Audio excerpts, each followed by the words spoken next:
Bienvenidas y bienvenidos a su programa Revolución Democrática 2.0, donde siempre tenemos para ti las mejores entrevistas, análisis político, diálogo y debate, propuestas.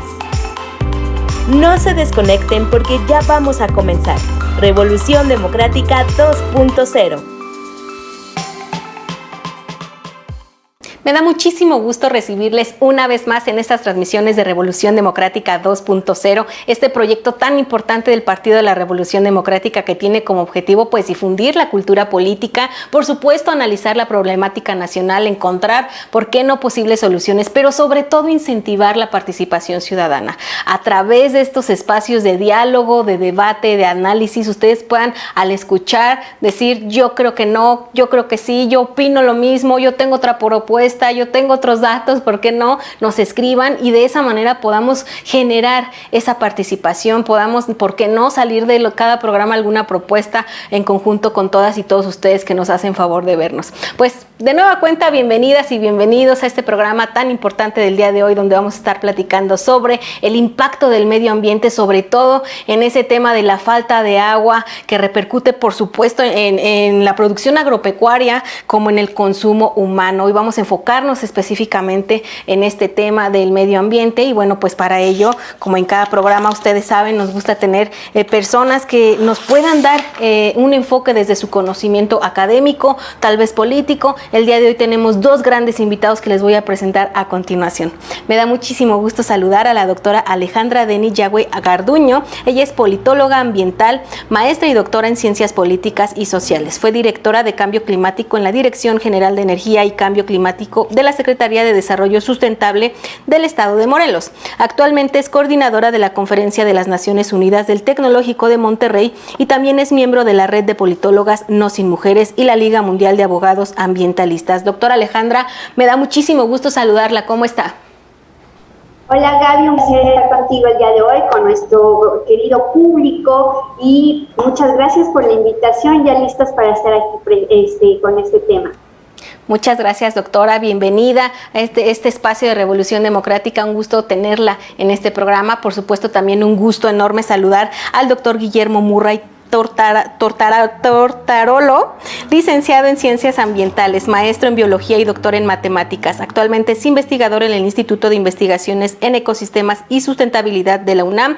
También pertenece al Sistema Nacional de Investigadores Nivel 1 y a distintas redes globales de estudios de cambio climático. Además, es fanático de la divulgación y enseñanza de la ciencia en distintos niveles. Doctor Guillermo, me da muchísimo gusto saludarle. Bienvenido a Revolución Democrática. ¿Cómo está? Muchas gracias, Gaby. Gracias, estoy muy contento de estar aquí el día de hoy contigo, con ustedes. Es para mí un gusto, un privilegio el hablar de este tema tan importante que es la crisis ambiental por falta de agua que estamos enfrentando y todas sus implicaciones. Es para mí de verdad un gusto el poder estar aquí. Pues el gusto es todo mío, por supuesto, de recibirles aquí en Revolución Democrática 2.0, recibirles a todas ustedes que nos ven y que en este momento me van a hacer el grandísimo favor de compartir este programa, de comentarlo, por supuesto. Vamos a arrancar con nuestro tema del día de hoy. Recuerden que lo pueden ver a través de Facebook y, por supuesto, a través de la plataforma de YouTube, donde encuentran todo el material de Revolución Democrática que ha hecho para ustedes el PRD. Bueno, pues sin más, ¿qué les parece si comenzamos con nuestro programa del día de hoy hablando de, bueno, pues los datos que yo tengo aquí? México enfrenta en las últimas fechas severas y extendidas sequías producto del cambio climático, por supuesto. Por ejemplo, el año pasado sufrió la más grave sequía después de la que asoló al país en el año de 2011. Este año, fíjense, según el monitoreo de la Comisión Nacional del Agua, lo que conocemos por CONAGUA, durante el mes de mayo el 81% del país sufría escasez de agua, principalmente en los estados de Nuevo León, Chihuahua, Coahuila, Sonora y Baja California Norte y Sur. Yo quisiera preguntarles, iniciar con una opinión sobre esto, doctora Alejandra. ¿Qué opina sobre esta emergencia hídrica? Y preguntarle también, ¿por qué estamos viviendo esta crisis ambiental? Gracias, Gaby. Mira, es un punto muy importante. Justamente este tema nos lleva hacia una crisis social, ¿no? Hay que recordar que, por ejemplo, el estrés hídrico representa el estado de escasez que se origina por una demanda del agua. ¿no? Y ahorita estamos viviendo la situación del norte y que todo esto se relaciona con las extracciones justamente del agua y de lo que está disponible, aparte de la cuestión de la agricultura, nuestra comida. También estamos hablando de unas cuestiones de seguridad, ¿no? Entonces, todo esto se aúna y se eleva el índice de falta de dotación.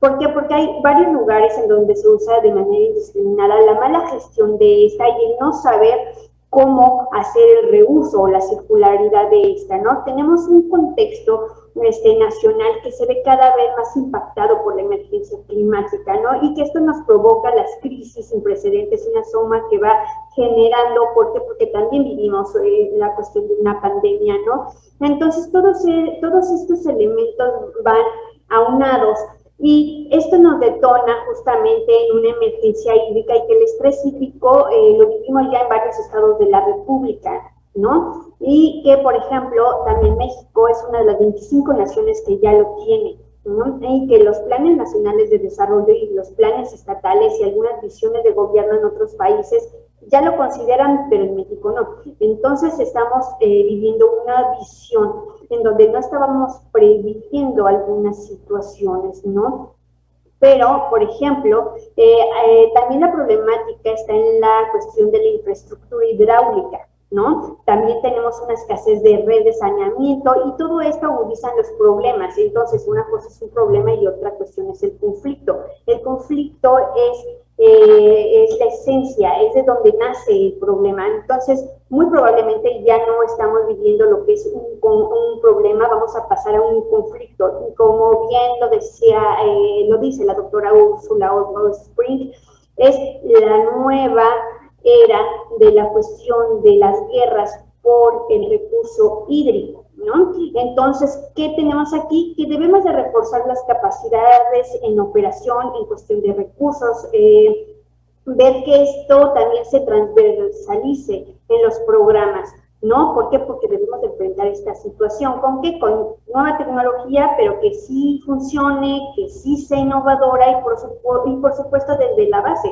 tener funcionarios públicos que en realidad estén en las instancias gubernamentales con la competencia, el conocimiento para atender las necesidades de la población, la cuestión de planificación y atender y dar soluciones a estas problemáticas, ¿no? Y por supuesto tener esa base científica que siempre debería de ir de la mano y debe de complementar la cuestión legislativa además instancias también que así lo soliciten. ¿Por qué? Porque se debe de dar un impulso a dar una solución ante esto. Y bueno, algunas cifras, por ejemplo, ahorita comentaron con la Comisión Nacional del Agua, pero también tenemos que entre 12.5 y 15 millones de habitantes no tienen acceso al servicio potable, es decir, 1 de cada 10 mexicanos.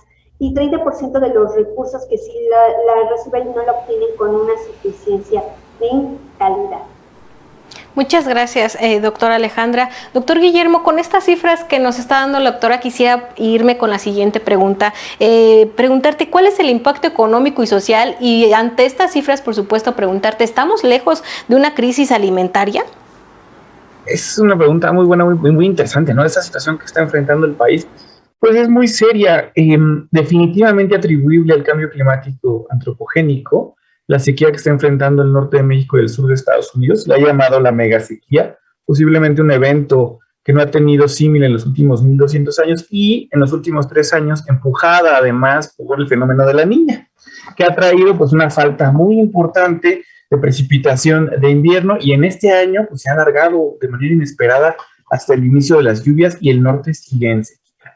Ahora, como bien sabemos, el norte de nuestro país produce una porción muy importante de los alimentos, particularmente hortalizas y ganado del país, y la falta de agua pues sí representa una amenaza económica, social y de seguridad alimentaria para la nación. Y no es, o sea, yo no creo que lo que vayamos a ver con el cambio climático y este tipo de eventos sea un shock como tal, así de golpe, una crisis de golpe como tal por la falta de alimentos. Lo que sí vamos a ver es un aumento en los precios. Entonces, por ejemplo, mucha de la inflación que estamos viendo en algunos de los productos de la canasta básica, el jitomate, la cebolla, los aguacates, muy posiblemente tienen sus orígenes o parte del problema está relacionado con la falta de agua que está experimentando el país. Entonces, conforme tenemos una disminución en la producción, pero la demanda sigue siendo la misma, pues los precios se van para arriba. Esto lo vemos en los últimos 2 o 3 años, pues ha sido de manera muy importante. Productos como la carne de res han subido de precio de locura en los últimos años, y lo mismo productos como el chile. La producción de chile de invierno de este año en los estados del norte es prácticamente inexistente, y se va a ver seguramente en los meses que siguen otro aumento en productos como el chile morrón o el chile serrano, junto con muchos otros de los que se producen en el norte. Entonces, la crisis de los alimentos se va a ver así, se va a ver en que el mismo dinero, nuestro mismo ingreso, va a alcanzar para menos cosas, y ese es el efecto que tiene. Ese es el efecto inmediato.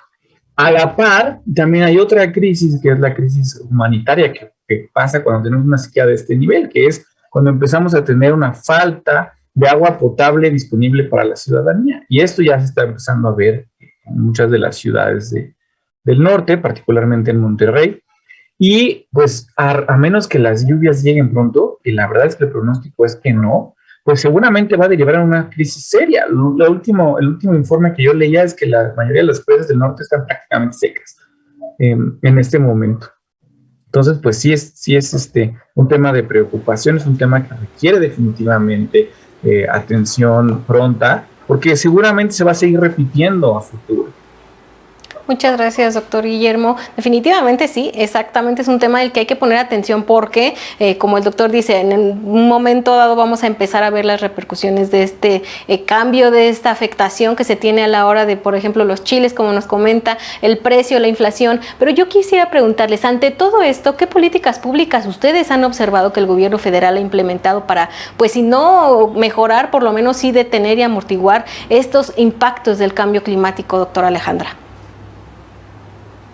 Muchas gracias, Gaby. Mira, de manera constitucional ya tenemos establecidos un Plan Nacional de Desarrollo, unos programas que van aunados sobre cambio climático, las estrategias a nivel estatal y subnacional, entre los estados y municipios. Tenemos los planes estatales de desarrollo, tenemos, de ahí derivan los sectoriales, los programas de desarrollo, los sectoriales institucionales especiales, y entre otros. Aquí justamente tenemos la oportunidad de ir observando cuáles son las estrategias y líneas de acción que marcan sus objetivos. ¿Por qué? Porque debemos de tener claro, uno, muchos critican que la cuestión del cambio climático no está dentro del Plan Nacional de Desarrollo, a grosso modo. Sin embargo, hay que recordar que la cuestión del cambio climático nace de la territorialidad, y ese punto sí está marcado en el Plan Nacional de Desarrollo. Entonces, ahí tenemos la oportunidad de observar los programas especiales que se hacen sobre cambio climático, los programas de acción ante el cambio climático a nivel estatal en los diferentes puntos de la República, en nuestros diferentes estados. Entonces, de ellos debemos de observar la oportunidad. ¿Qué es lo que pasa a nivel nacional con estos? Bueno, están un poco desfasados en información, porque un programa no es sencillo de construir. Primero se deben de establecer unos escenarios básicos. Después de ahí se integra la vinculación de la política, los programas, las necesidades del Ejecutivo, cómo debe de ser de manera transversal, si van a surgir algunas estrategias que deben de complementar esto para atender un programa, y posterior a esto ver cuál es el marco legal que está refiriendo y los reglamentos que están soportando toda esta base, ¿no? Entonces ahí podemos observar que sí hay alguna que otra deficiencia. ¿Por qué? Porque como bien lo mencionaba mi compañero Guillermo, hoy presente, esto tiene impactos económicos e impactos sociales que nos están considerando, pero que también, como él lo mencionaba, sobre la seguridad alimentaria del país, y no se están vislumbrando los impactos en el comercio virtual del agua, por ejemplo, ¿no? La relación entre el agua y como elemento dador de vida hacia nosotros, hacia las personas, los árboles, los seres vivos que están a nuestro alrededor, y que estas en realidad ya no están contemplando la cuestión de la emergencia climática que hay que atenderse hoy, o sea, ya, y el derecho humano al agua, ¿no? ¿Por qué? Porque nada lejos es sumamente necesario avanzar en el conocimiento del ciclo, por ejemplo, hidrológico. ¿Por qué? Porque esto tiene una interacción, ¿no? Entonces, si nos vamos a la transversalidad con otras instancias, otros poderes, desde la cuestión básica, ¿no? ¿Qué nos hace falta? Detonar cuestiones como la economía circular, economía, la circularidad del agua. Otros temas que no se están considerando y que deberían de existir unos planes emergentes que complementen a estos planes y programas de desarrollo, algunos de manera trienal, entre otras cuestiones, pero por ejemplo, si aterrizamos y vemos un poquito más hacia los ayuntamientos, qué es lo que está pasando, hacia dónde da su competencia, no se están esforzando y no les están dando una atención necesaria. Y también hay que recordar que existe la cooperación internacional para poder atender con recursos financieros y técnicos, además de tecnológicos, lo que no puede darnos, por ejemplo, el gobierno mexicano. Muchas gracias, doctora. Doctor Guillermo, ¿qué nos puedes comentar al respecto antes de irnos a un corte? ¿Qué políticas públicas tú has observado o cuáles deberían existir? Esa es una pregunta muy buena. Hace 10 años que en México se promulgó la Ley Nacional de Cambio Climático. De momento fue una cosa espectacular, moderna, única en el mundo, pero esto fue hace 10 años. Y de ahí prácticamente no hemos avanzado nada. El grueso de las leyes mexicanas, digo, hasta donde lleva en realidad, la parte política no es mi experticio, me dedico más a la parte biofísica, pero lo que yo puedo ver, veo en la respuesta de nuestro país a la emergencia climática, es que la mayor parte de nuestras leyes, la mayor parte de nuestros recursos y nuestros esfuerzos están hacia la parte de mitigación. Cuando hablamos de mitigación al cambio climático, nos enfrentamos a tratar de reducir las emisiones de gases de efecto invernadero por las distintas actividades, ¿no? Las emisiones de CO2 por los quema de combustibles fósiles o de la agricultura, de la ganadería, etcétera. Sin embargo, hay otra parte muy importante que es necesaria para hacer frente al cambio climático, que es la adaptación. Y la adaptación es literalmente, bueno, ya sabemos que va a venir esa sequía o que nos espera este tipo de escenarios. ¿Qué vamos a hacer para que no golpee a la sociedad, para que no nos golpee como país tan fuerte, ¿no? Y nos encuentre listos. Y en ese sentido, yo considero que el país no está listo, no solo en términos políticos, pero no hay mecanismos económicos, nos faltan mecanismos tecnológicos y de oportunidades para hacer frente pues a la emergencia que ya está y que va a empeorar en los próximos años. Entonces, hasta que no haya una visión que se traduzca también a la adaptación a lo que nos espera en términos del agua, pero también en la producción de alimentos, también en cosas como los extremos térmicos en las ciudades, pues seguimos en un riesgo gigantesco de lo que puede significar el cambio climático para el país. Así es, doctor Guillermo, y fíjese que además de esto también creo que no solo debe de estar como esa visibilización del problema por parte del federal y por parte del sector privado, sino también de la ciudadanía, porque creo, y ustedes me van a decir en sus comentarios si están de acuerdo o no, es un tema al que de pronto no se le da la importancia necesaria. Ustedes ven, por ejemplo, en redes sociales, que sí hay movimientos, que sí hay organizaciones, pero no es algo que meramente se haga viral, no es algo que realmente esté con la preocupación que debería de provocarnos a todas y a todos, no nada más los ciudadanos de México, sino de todo el mundo. Así que yo les pido que ustedes, que están ahorita viendo este programa, nos comenten al respecto, qué opinan de lo que han escuchado en este primer bloque, por supuesto, la importancia que debe de tener este tema y que nos ayuden a compartirlo, porque vamos a ir rápidamente a un corte, pero no nos vamos a tardar, ahorita regresamos.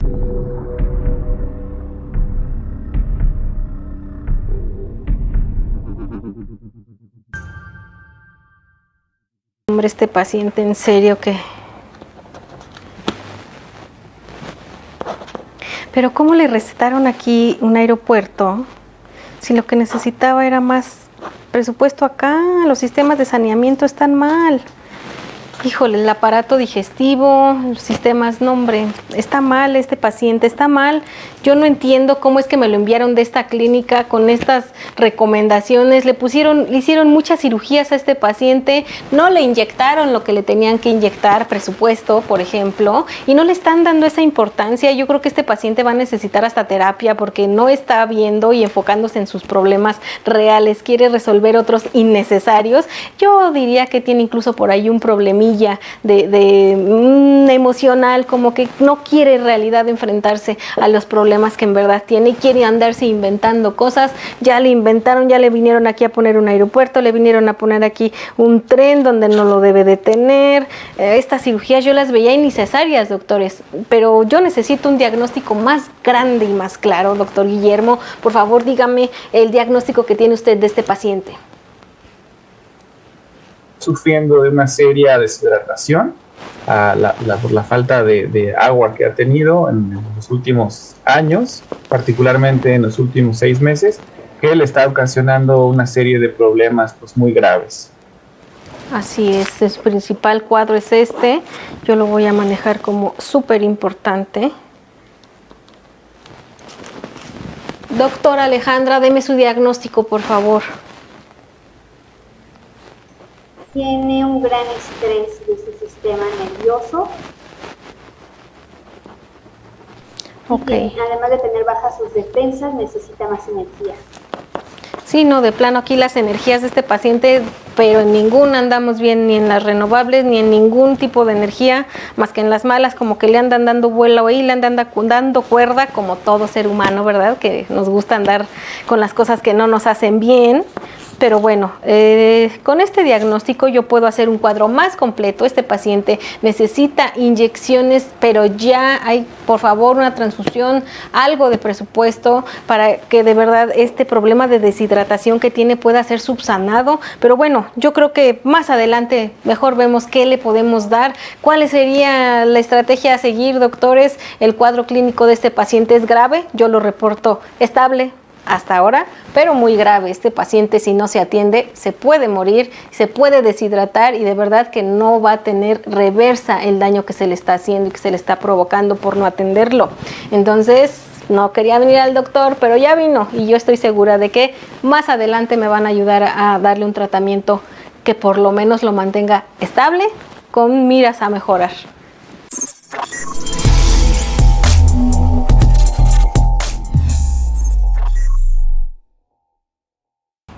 Ya estamos de regreso con ustedes en Revolución Democrática 2.0. Muchas gracias por compartir y por comentar este programa, tanto en Facebook como en YouTube, pero también por escribirnos en Instagram, ahí en Revocrática 2.0, donde de pronto ahí podemos ver los detrás de cámaras y ya como que un poquito más la intimidad de la producción y de cómo es que hacemos estos programas para todas y todos ustedes. No crean, uno le batalla con el internet. Nuestras y nuestros invitados que nos hacen el favor de estar aquí con nosotros también no saben la tarea que es de pronto estar a la hora y de verdad es un proyecto que se hace con muchas ganas de que ustedes lo vean, que lo aprovechen y de sobre todo que participen, sobre todo en estos temas tan importantes a los que de pronto, como les decía en el segmento anterior, no se le da la importancia tan grande como de verdad lo amerita. Voy a continuar, si les parece bien, con este segundo bloque, con este dato que me parece que la doctora Alejandra ya nos había comentado, sobre este derecho humano del agua. La UNAM nos informa que aproximadamente el 10% de la población mexicana carece de agua potable, mientras que un 30% de las y los que sí tienen acceso a este vital líquido no cuentan con la cantidad, ni mucho menos con la calidad suficiente, porque es real. Tenemos los datos de tal índice no tiene agua, pero los que sí tienen no tienen la suficiente y no de la calidad necesaria, por ejemplo, como para tomarla directamente la llave, ¿no? Yo quiero que me comenten al respecto, doctor Guillermo. Vamos a comenzar con usted en esta ocasión, porque creo que es un tema también muy importante. Nos hablaba la doctora de que no solamente había una crisis de agua, sino también de infraestructura. Tenemos las personas que tenemos la fortuna de que si nos llegue un poco de agua a casa, pues no nos llegan las condiciones necesarias, por ejemplo, para tomarla directamente de la llave. ¿Qué sucede en este tema, doctor? Si hay una crisis de infraestructura, ¿hay o no presupuesto? ¿Se le está dando o no la importancia? Este es un tema súper importante en México, ¿no? Es que al final lo que pasa es que México no es un México, son como dos Méxicos.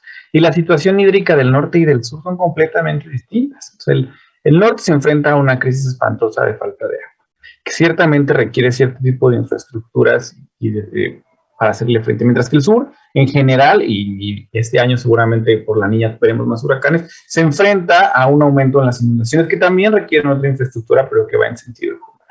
Entonces, yo me acuerdo, no sé, ustedes en la escuela les enseñan esta parte del ciclo del agua, que siempre nos enseñan que se evapora, se va a las nubes, se condensa y llueve, pero al final eso cambia muchísimo año con año. Es una de las cosas que se necesita en nuestro país, es estar preparados para los extremos hacia los dos lados. Nos hace falta la infraestructura, no para cuando tenemos años promedio, años normales. Nos hace falta tener la infraestructura para cuando lleguen los años secos, como el que estamos enfrentando ahora en el norte, o para cuando tenemos años demasiado húmedos, que también llevan a una serie de problemas. Ahora, la segunda parte de esto es que cuando nos enseñan el ciclo del agua, pues nos enseñan que todo el agua es más o menos igual, pero en realidad no. Hay una parte muy importante que es que no toda el agua tiene la misma calidad. Hay agua que se puede tomar, hay agua que podemos utilizar para regar, y hay agua que podemos utilizar para otro tipo de cosas. Mucho del problema en México es que nuestra mejor agua, el agua que extraemos de los acuíferos, que es agua prácticamente potable, la utilizamos para regar los cultivos, en lugar de utilizarla para tomar. Y una vez que regamos los cultivos con ese agua, se llena de fertilizantes, se llena de pesticidas, y es agua que deja de estar disponible para el consumo humano. Entonces, una gran parte de este problema también es qué estamos haciendo con el agua en función de sus calidades y cómo la estamos distribuyendo. Y esta parte que a mí también siempre me ha parecido pues un problema serio de nuestra nación, que no podamos beber agua de la llave. México es uno de los pocos países en los que tú no puedes abrir el grifo y tomarte el vaso directamente porque no hay seguridad de que no te va a enfermar. En general, en la mayor parte de los países del mundo esto no es así. Se cuenta con redes de agua potable que tienen la suficiente calidad para que uno pueda ir a tomar agua de la llave. Entonces eso te evita muchos problemas pues, de costos. Por ejemplo, estar comprando agua embotellada. Entonces, definitivamente el país necesita al menos dos cosas, dos soluciones. Una, las soluciones para hacer frente a los extremos hídricos. Y la segunda solución es cómo distribuimos el agua en función de su calidad a nivel nacional, particularmente en las ciudades. Muchas gracias. Gracias, doctor Guillermo. También me gustaría escuchar qué opina al respecto, doctora Alejandra. Gracias, Gaby. Guillermo, mira, lo que creo es que debemos de transitar a un modelo de gestión, por ejemplo, de un modelo de gestión que administra el conflicto social y el estrés hídrico de una región a otra hacia uno nuevo.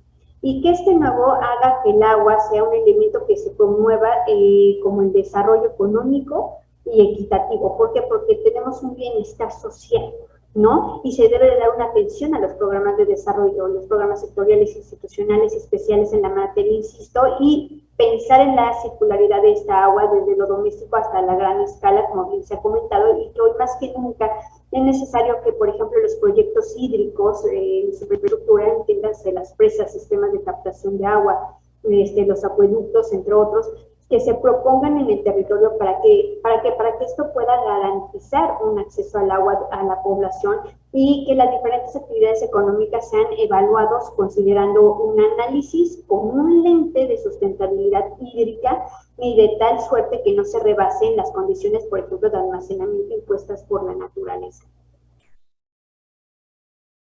Quisiera preguntarles, muchas gracias, doctora, ¿realmente sí es posible reducir el estrés hídrico del país o lo veríamos como algo a largo plazo, hablando de que se pudiera darle el presupuesto necesario, o ahorita en estos momentos, en la condición en la que está, ¿es posible reducir este estrés hídrico, doctor?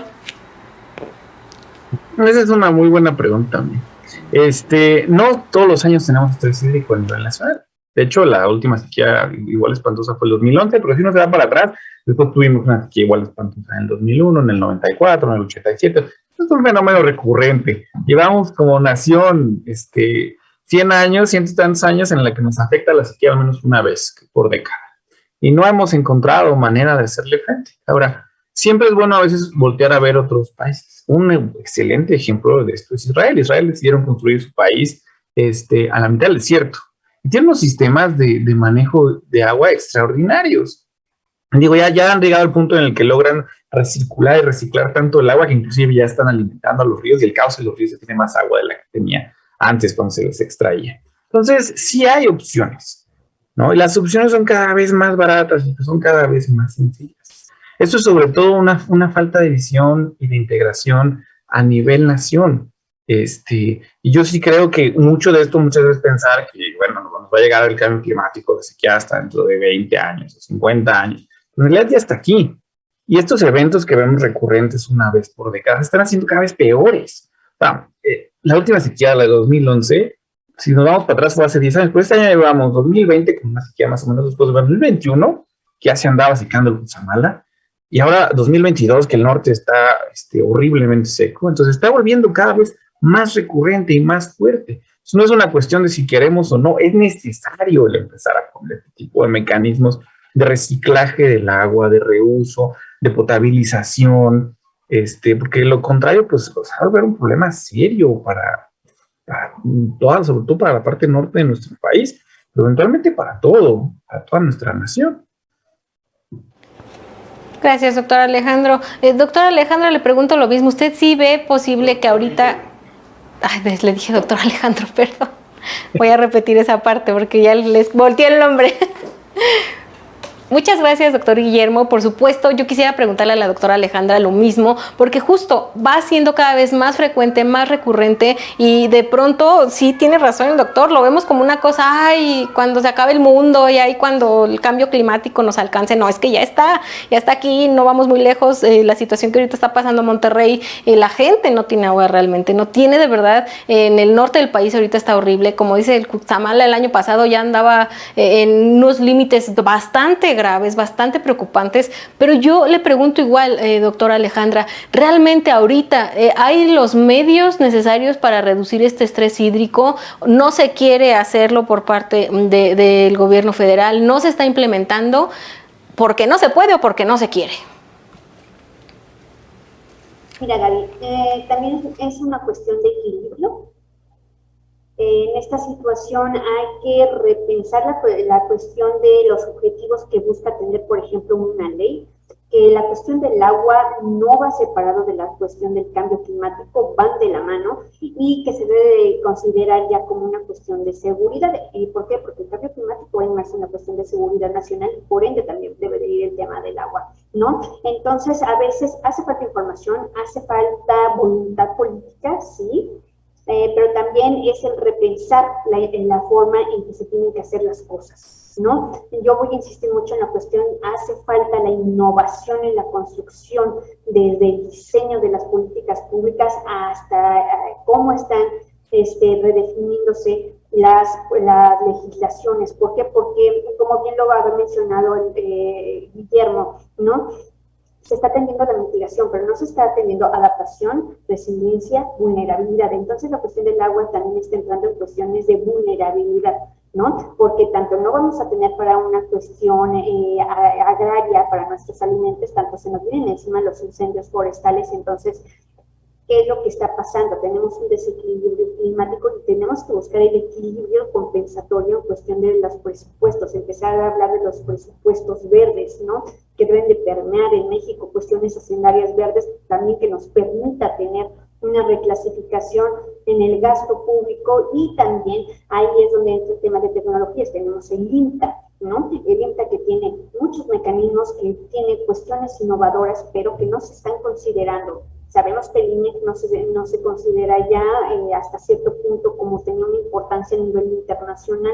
Bueno, entonces hay que reconsiderar al INTA con su tecnología, qué es lo que están haciendo, cómo están clasificando sus mecanismos, cómo se pueden insertar estos en los instrumentos de política pública climática también. ¿Para qué? Porque también gracias a eso podemos tener una disminución en la reducción de emisiones de gases, compuestos de efecto invernadero, claro que sí. Ellos también trabajan en cuestiones de una economía baja en carbono, ver la disminución de la vulnerabilidad de la población y fortalecer, por ejemplo, la adaptación de la población, los ecosistemas y los sistemas productivos ante los efectos del cambio climático, que también van inmersos con la cuestión del agua, ¿no? Falta más recursos técnicos, sí, faltan más personas, porque como bien sabemos hubo un recorte de personal impresionante en las instancias ambientales, lo cual vulnera a la seguridad, insisto, a la seguridad de los estados, la seguridad nacional. ¿Por qué? Porque nuestros técnicos especialistas están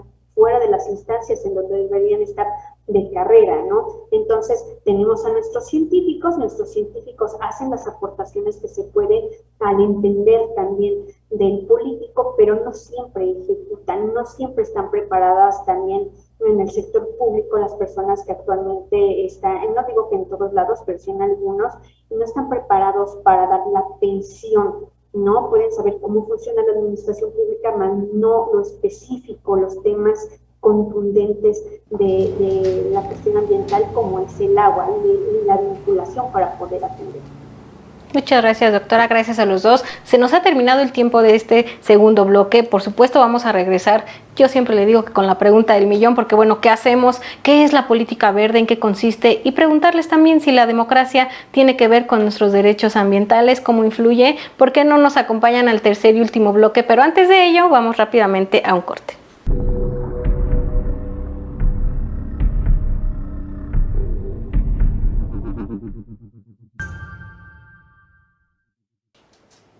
Vida suero oral. ¿Cómo que con vida suero oral? No, este problema de deshidratación es más grave de lo que ustedes creen. Ay, doctores, discúlpenme, pero es que de pronto aquí se les hace muy fácil resolver con cualquier cosilla ahí este tipo de problemas tan graves que yo creo que no son así. Yo sí veo muy grave a este paciente, incluso ya lo veo de lo deshidratado que está, lo veo medio perdido, lo veo como que ya no tiene claridad de lo que está haciendo y de lo que está pensando. Eso le está afectando, por supuesto, el sistema nervioso, pero yo quiero, doctor, que usted me dé indicaciones para que junto con todo el equipo médico que tenemos aquí y el equipo médico que nos está viendo, hagamos cada quien nuestra parte para salvar a este paciente. Definitivamente este paciente pues ha sufrido de deshidratación recurrente, al menos una vez cada cierto tiempo, y no ha tenido los medios para enfrentarla. Definitivamente necesita una inyección importante de recursos hídricos, de infraestructura, para poder hacerle frente a esto, porque la deshidratación seguramente va a ser cada vez peor y más recurrente y más intensa en el tiempo, a menos que se atienda ahora y se haga algo al respecto. ¿Le ve esperanzas de vivir este paciente o le queda tiempo de vida? Por ¿Lo desahuciamos, supuesto que tal vez doctor? tiene esperanza, pero es importante que hagamos frente a este problema de una vez, porque el problema de deshidratación y de falta de agua solamente va a empeorar. Así es, tiene que ser consciente tanto el paciente como las personas que lo están cuidando. Doctora, deme por favor su tratamiento para este paciente, ¿con qué receta lo mantenemos aquí o lo doy de alta? ¿Usted cómo lo ve? Mira, Gaby, para darlo de alta debemos de darle primero, tenemos que recomendarle que renueve con energía pura y limpia. Debemos de prever con un tratamiento su estrés, con unas buenas prácticas, que lleve una alimentación más sana y también que tenga más contacto con la naturaleza. Quizás su solución se base en contacto con la naturaleza. Ok, pues ya me estaré yendo con este paciente a un retiro, porque yo creo que le hace mucha falta conectar y valorar todo lo que tiene en la naturaleza, encontrar ese tipo también de energía y de todas las energías puras y renovables que podemos encontrar en nuestro país. Yo les agradezco mucho, doctores, que me hayan ayudado con este paciente, pero también a ustedes que nos están viendo, que también son doctores y que también me ayudan a cuidarlo, que nos digan qué tratamiento le damos, qué cuidados, qué remedio tienen ustedes por ahí en su casa y qué consideran que es importante para salvar a este país, porque de veras está muy grave y muy delicado. Bueno, doctor Guillermo, doctora Alejandra, ¿qué les parece si nos vamos a las conclusiones de nuestro programa?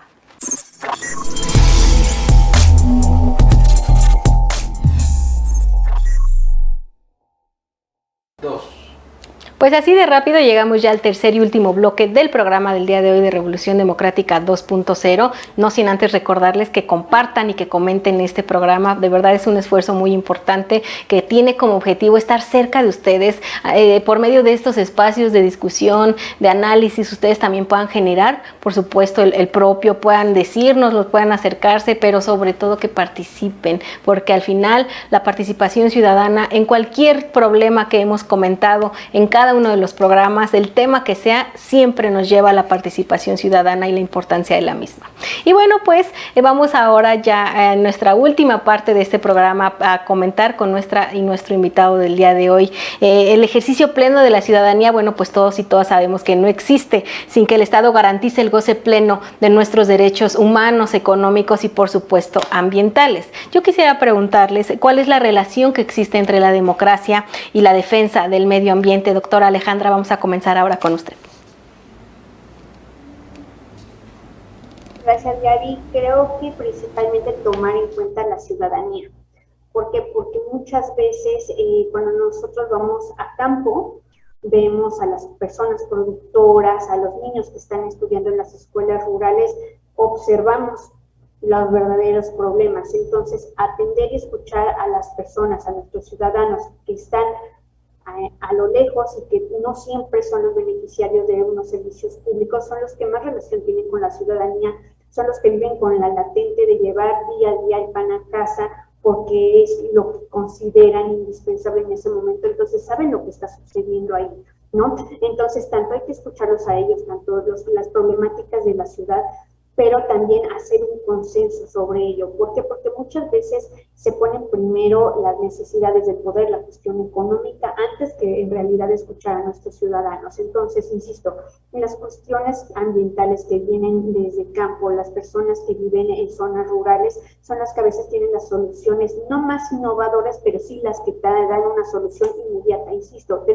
si tienen en la conciencia el llevar el pan día a día y solucionar día a día, esas personas con un poco más de fortalecimiento en cuestiones de educación, darles a conocer cuestiones internacionales hasta lo local, en lo básico, nos podrían detonar unas soluciones también que permeen en el sistema del poder mexicano, ¿no? ¿Por qué? Porque en realidad ellos son nuestros defensores ambientales, ¿no? Los que están ahí, los que protegen, los que ven.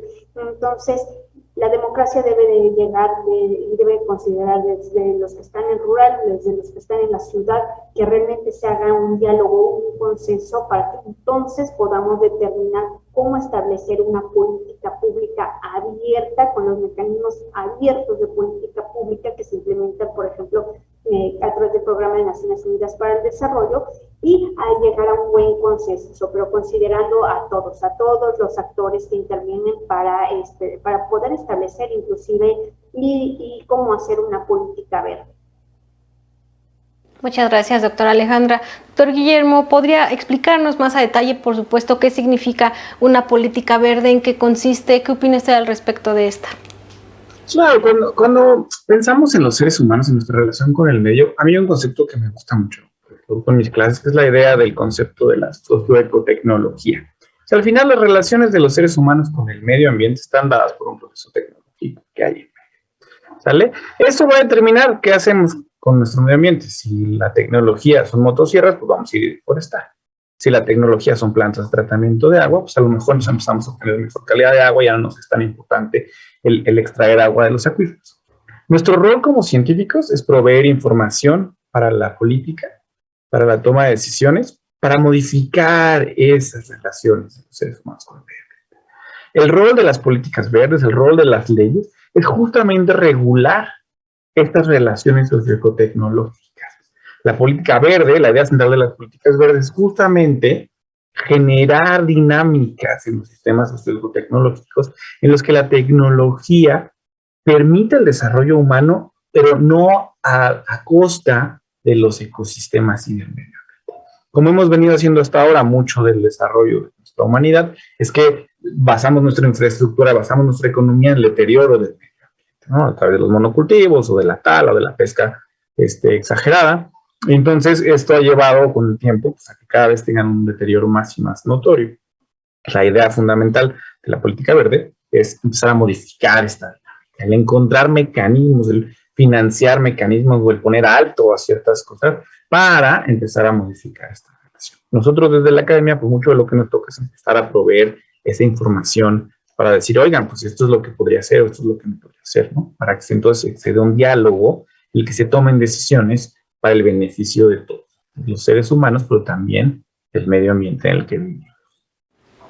Gracias, doctor Guillermo. Y bueno, pues la pregunta más esperada del segmento y del programa, ¿qué medidas proponen ustedes para poder mitigar el cambio climático? Si bien ya hablamos de qué políticas públicas podrían existir, cuáles serían necesarias, qué instrumentos deben de ocuparse para mitigarlo, ustedes así concretamente, ¿cuáles son las propuestas que tienen, doctora Alejandra? ¿Cómo mitigamos los efectos del cambio climático? Si bien la solución la podemos hablar de a largo plazo, ahora, ¿cómo mitigar ahorita estos efectos pues momentáneamente para poder aguantar a que se sigan haciendo cosas que se hablen en un largo plazo?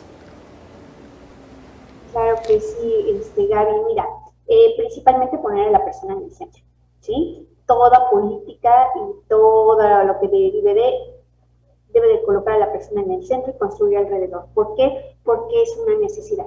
Debemos de ver por los presupuestos verdes que sean de manera transversal en el Ejecutivo Estatal, entender que estamos viviendo una emergencia climática y que debe de ser atendida. La innovación, insisto, en el diseño y aplicación de políticas públicas ambientales en materia de cambio climática, cuestiones hídricas, y, por ejemplo, coadyuvar el tema de economía circular con la cuestión de cambio climático, van de la mano, ¿no? Entonces, dejamos de consumir desde la extracción, entonces en una economía circular sabemos que el producto no sale y es una basura, o sea, sigue circulando en la misma cadena y puedes transformarla, la puedes reciclar, ¿no? También proponer la creación y reconocimiento del trámite de un impacto del cambio climático a nivel ejecutivo vinculado a la inspección de las procuradurías ambientales estatales en competencia, que ya tengan una amplitud en competencia. O sea, sabemos que, por ejemplo, en los ejecutivos estatales sí tienen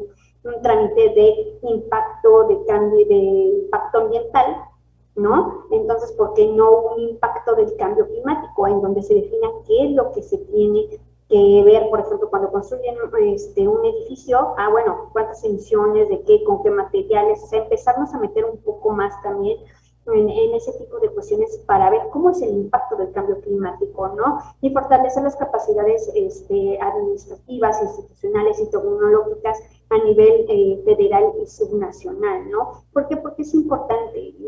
Nuestras instancias ambientales deben de tener lo siguiente. Las procuradurías ambientales han sido reducidas, inclusive la Profepa, ¿no? Que es el ente ejecutor, son los entes ejecutores. Entonces, ¿qué están haciendo? Debemos de dar capacidad para que ellos puedan accionar, ¿no? Y atender estas situaciones. Serían algunas de las propuestas, pero sí basarnos un poco más en cuestión de la economía circular para dar entendimiento de que la economía circular no nada más son cuestiones económicas, ¿no? Que también está tratando cuestiones ambientales como lo es el agua y también lo que es el cambio climático, entre otras cuestiones que van de gestión ambiental, tiene que ver las procuradurías ambientales en determinado momento por el área de la cuestión de los residuos, y que todo tiene que transitar también hacia una industria 4.0 en donde se vea la cuestión de la mitigación ambiental, donde, insisto, se tiene que ver la cuestión de la resiliencia, y también se tiene que empezar a trabajar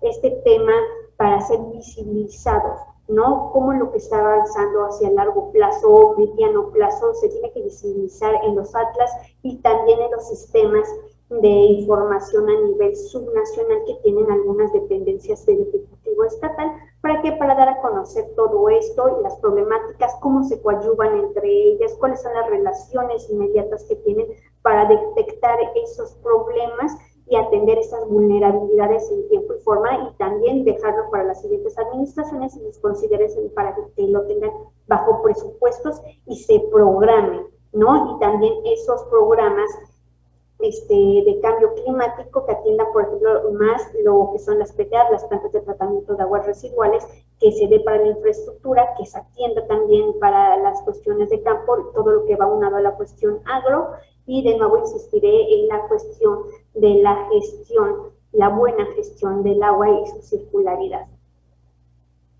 Gracias, doctora Alejandra. Y por supuesto, la misma pregunta, doctor Guillermo, ¿qué hacemos? ¿Qué medidas propone para mitigar los impactos del cambio climático? ¿Qué hacemos, no? Con todas las relaciones de los humanos con el medio ambiente y las cosas que nos están saliendo muy bien desde hace tiempo. Sí, retomamos esta idea de los sistemas sociotecnológicos, pues eso nos indica que la forma de cambiar nuestras relaciones con el medio ambiente pues puede venir desde tres lugares, y son las tres grandes soluciones. Uno, son las soluciones tecnológicas directamente. Entonces, en esto tenemos pues, los sistemas de potabilización del agua, tenemos sistemas de captación, por ejemplo, de agua de lluvia o de saneamiento. Entonces, ¿no? Requieren dinero, requieren infraestructura que se ponga directamente para que entonces, el agua llegue en cantidad de calidad necesaria a los lugares. Pero no son, porque de repente cuando se habla de adaptación o mitigación al cambio climático, siempre se piensa en tecnología, pero en realidad hay otros dos grupos muy importantes de soluciones que se tienen que ir en conjunto. El segundo grupo de soluciones son las basadas en la naturaleza. En el caso particular del agua, hay cosas como la creación de humedales artificiales que han probado ser extraordinarios para limpiar el agua, con la ventaja de que además tienes un aumento en la biodiversidad, la disminución de contaminantes atmosféricos, entre otras cosas. Entonces hay soluciones también que tienen que ver con eso, con el cuidado de la naturaleza y la restauración de la misma, que a la vez benefician también a la vida. Y finalmente, pues están las soluciones ya tenemos las tecnológicas, tenemos las basadas en la naturaleza, pues faltan las basadas en las personas. Y en esta parte, pues es todo lo que tiene que ver con la conciencia del uso del agua, ¿no? Y la política también que se da en torno al agua. Entonces también hace falta la sensibilización y la transmisión de información al público en general, a nuestra sociedad, sobre el problema que estamos enfrentando y desde dónde se origina. Entonces yo creo que la única manera de encontrar una solución real a la crisis del agua o a la crisis de alimentos o a la crisis de deforestación o de pérdida de biodiversidad, pues justamente la búsqueda de estas tres cosas en conjunto y la construcción de nuevos sistemas socioecotecnológicos sustentables, ¿no? Y justamente, ¿no?, la política está metida en poder empujar y que estos sistemas arranquen, o el poder empezar a llevarlos a ese lugar. Porque como se ha llevado hasta ahora, pues ha sido sobre todo para el beneficio de la economía, y eso ha deteriorado de manera muy importante el medio ambiente, incluida la disponibilidad y la calidad del agua que tenemos en nuestro país en este momento. Muchas gracias a los dos. Definitivamente creo que es un tema del que tenemos que ahondar un poco más, poder generar esa conciencia, no solamente en el sector privado, en el sector federal de gobierno, sino también en toda la ciudadanía. Se nos ha acabado el tiempo, pero quisiera darles un espacio para que, si tienen algo que agregar antes de cerrar el programa, doctora Alejandra, adelante.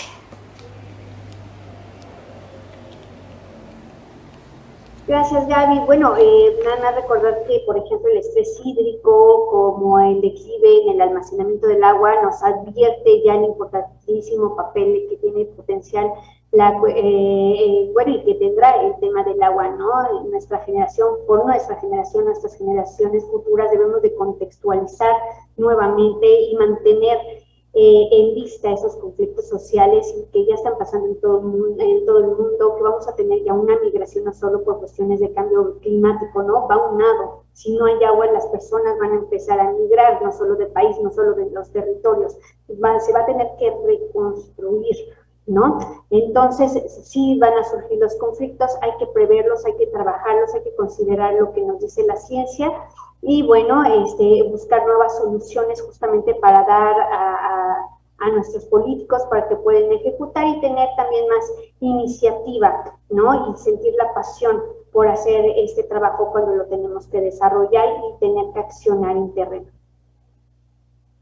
Doctora Alejandra, y de antemano pues le agradezco que haya estado en este programa. Muchísimas gracias por su participación. Muchas gracias a ti, Gaby. Doctor Guillermo, ¿algo que quiera agregar antes de irnos?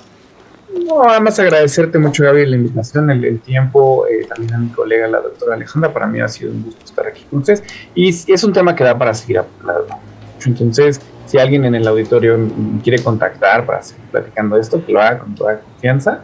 Definitivamente el problema de la falta de recurso hídrico o su exceso en el sur, pues va a seguir siendo un tema y definitivamente necesitamos buscarle una solución ya a la brevedad. Entonces, creo que es algo de lo que hay que seguir hablando.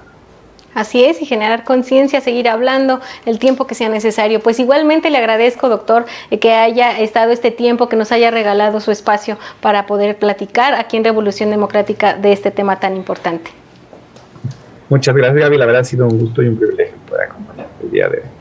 El privilegio, pues por supuesto que ha sido también todo mío estar con ellos y por supuesto con ustedes que comentan y que comparten este programa. Por favor, regálenos sus comentarios, son muy muy importantes porque ustedes son una parte esencial de este proyecto del Partido de la Revolución Democrática. Yo soy Gabriela Juárez, siempre es un placer estar con ustedes y por supuesto decirles que nos vemos en el próximo programa.